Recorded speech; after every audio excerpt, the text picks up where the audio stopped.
শেষ হ'ল এটা অধ্যায়। প্ৰাসংগিক পাণ্ডুলিপিৰে চিন্তাৰে বাট মোকলোৱা উদয়াদিত্য ভৰালী আৰু নাই।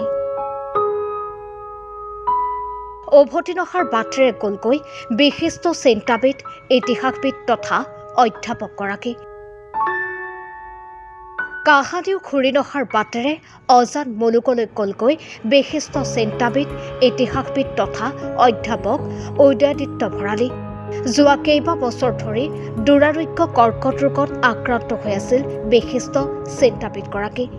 অৱশেষত নিয়তিৰ ওচৰত হাৰ মাৰি নিশা 2:30 গুৱাহাটীৰ নিজ বাসগৃহতে শেষ নিশ্বাস ত্যাগ কৰে বিশিষ্ট ব্যক্তিগৰাকীয়ে। 78 বছৰ বয়সত শেষ নিশ্বাস ত্যাগ কৰে উদয়াদিত্যই। 1947 চনৰ 1 ছেপ্টেম্বৰত শিৱসাগৰত জন্মগ্ৰহণ কৰিছিল অধ্যাপকগৰাকীয়ে।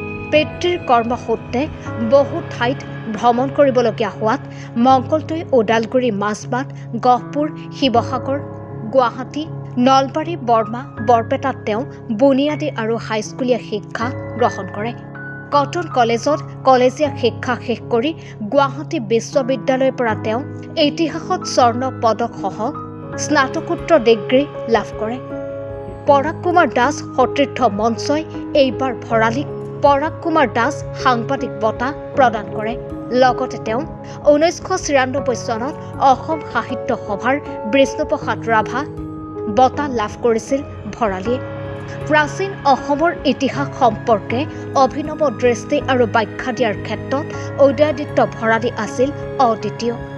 এগৰাকী গল্পকাৰ, ক্ৰীড়া সংগঠক, ক্ৰীড়া বিষয়ক, ব্যতিক্ৰমী লেখক হিচাপেও তেওঁ সুকীয়া পৰিচয় দাঙি ধৰিছিল।